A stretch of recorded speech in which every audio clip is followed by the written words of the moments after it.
Hey guys, Eric, Roth, and Joshua here. Amongst all the huge, brand new Marvel reveals today, there was some big confirmation on some stuff that had leaked recently. But Captain America 3, we now know officially, is called Captain America. The Serpent Society. Wait. How messed up was that? That was mean. It was mean. Marvel did mess with us and said it was called Captain America Serpent Society, giving a big what? Yeah, You were actually excited. I was And I was like, excited. what is this? we were already halfway through. Garrett's halfway through a feature. He's like, this is why we're excited about this. And the top 10 reasons we're excited to see. But anyway, They were just messing with us. It's Civil War. It's Civil War. So that's Cap 3, and they confirmed that Robert Downey Jr. is in the movie, brought him out on stage.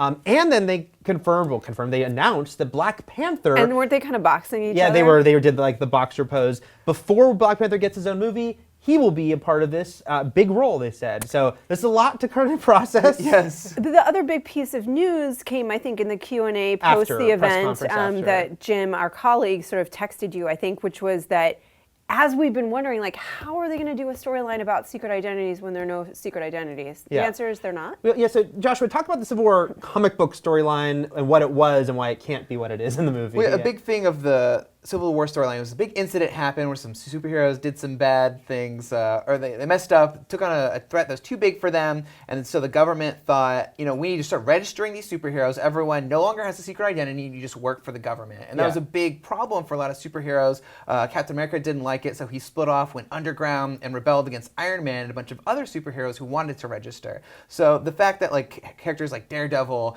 and Spider-Man and stuff had to give up their identity was a big deal. And one of the turning points of Civil War was that Spider-Man was there and he took off his mask in front of the masses, and it was a huge deal. Yeah.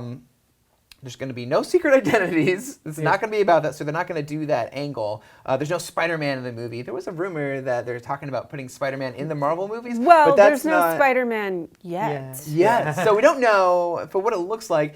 And from what Jim confirmed to us from the Q&A was that this is just going to be more about superheroes. You're either fighting for the government, you're registered with the government, or you're your own free agent. Yeah, because we said, that's the funny thing when you look at the Marvel movies is there's no secret identities. Right. We think Daredevil will be the first one because none of the Marvel Cinematic Universe characters have secret identities. So even though we were trying to figure it out, how in the next 2 years before this movie comes out, could they suddenly introduce enough secret identities? We love Daredevil. Yeah. Iron that Fist. was one of the reasons that I almost thought, maybe they are going to get Spider-Man because Right. he's the only one that would have a secret identity to lose, but that doesn't really make any sense. We were trying to figure out how it worked because the end of Captain America 2 really did seed this idea that he's very much pro-civil liberties, that he does not trust the government, rightfully so. Mm-hmm.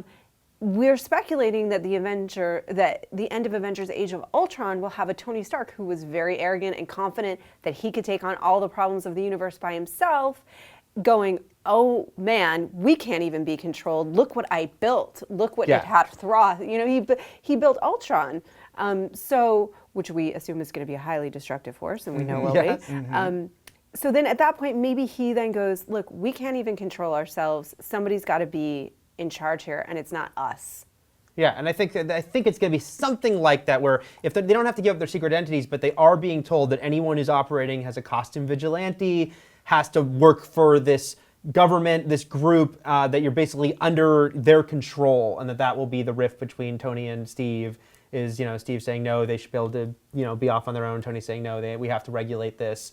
So secret identities won't be an issue, but that control will still be the same thing. And an international issue. Possibly. Yeah, and how do you think Black Panther? Yeah, that's the interesting. Yeah, because Black Panther, we were just talking about. Black Panther was not a major party. He tied in like every character did with Civil War, but he wasn't like a huge part of it. But the fact that he has a major role in the film. Again, we're guessing, and how do you make it different from Cap 2? That's a big question is, okay, at least make it an international group that Tony is a part of maybe, and it is all these different countries. Again, you will still have to do kind of retroactively say maybe there's some other superpowered characters we haven't talked about in other countries, but if they're trying to be like all you people, all you different characters have to kind of report to us, and that Black Panther could represent another country and say, no, I will not, and no one in my in the comic books, the Ultimate storyline eventually escalated to other superhero communities from around the world, teaming up to take down the they viewed the Avengers as corrupt American teams. So it doesn't look like that'll be going on here, but the idea of there being other superheroes and stuff definitely like plays into that. And also like the superpowers, like we're gonna get like Ant-Man, who has like a superpower that could maybe be used on another person. Right. So the idea that anyone could become a superhero like definitely feeds into that idea. Yeah. Well, and I guess we don't also know if there'll be secret identities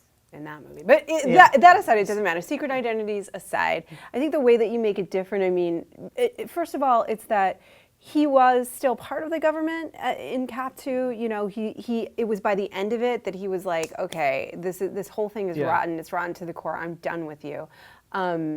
I think that's maybe one of the ways that you make it different, but then also expanding it out, you know? I mean, maybe it is that this movie begins with him, you know, yes, he's going to be in Avengers 2 helping the Avengers, but he's already, like he said, he's already off on his own, and he almost is kind of on that road to being more of a sort of revolutionary solo figure. And let's face it, though, what's going to make this movie set aside from Cap 2 is the poster of Iron Man and Cap fighting. Yeah. You know? I mean, that's what it is. It's kind of like their, and I hate to draw the comparison, but it is their, like, Batman versus Superman image, you know? No, it is. It's not quite the same thing, but I think it is like that level of like, oh, these two people that we love are going to fight each other. That's awesome. Yeah, because even though the Avengers movies, yes, Avengers 2, we see in the trailer, there will clearly be some Avenger versus Avengers moments. Yeah. Those are still They sequences. actually haven't fought yet, now that I think about it. Because like Cap broke up the fight between Thor and Iron Man, and then in Avengers 2, we're obviously seeing Iron Man take on Hulk, but we've never seen Iron Man versus Cap. How long have they been planning this? And this is an ongoing. This is an ideological war. War's in the title, so it's not just a like moment of them fighting. It's like we have really this rift. And between and we were talking about this a little bit early too. This rift will be probably one of the reasons that they are not both together in the first half of the final it all comes of together. Avengers 3. You know what I mean? Because they just are not talking anymore. Because as far as we know, Non-speaking terms. unless they get Evans to sign for more movies, he'll only have one more movie after this, and so we're guessing we don't see him again after Cap 3 until Avengers: Infinity War Part 2. And so that this, you know, I think we're going to see Avengers: Age of Ultron and Captain America: Civil War really show this disintegration of what were the Avengers. Final thoughts on Civil War? Final thoughts are that I am really, really excited. I think it's a great storyline. I love the idea of an ideological war because it's just so interesting and rich. I think I said what it hath Roth before, which is my name, but I meant Rot. Okay, go ahead. You were punning without even meaning to. Joshua? I'm sad there's no Spider-Man Secret Identities. But we don't know. Yeah. Anyway, that's me. As things For now, stand, let's assume, but I'm super excited to see how they pull this off. It's gonna be cool. Yeah, I love the idea of it, the whole, like you were saying, ideological war, and then also the Black Panther being a big part of it. It's a curiosity because we don't know exactly how it'll work, and that's exciting. And we'll get to know this character also that I'm excited to see. So we'll have a lot more about Captain America, Civil War, and a lot more about Marvel because they're giving us a lot to talk about. Stay here at IGN.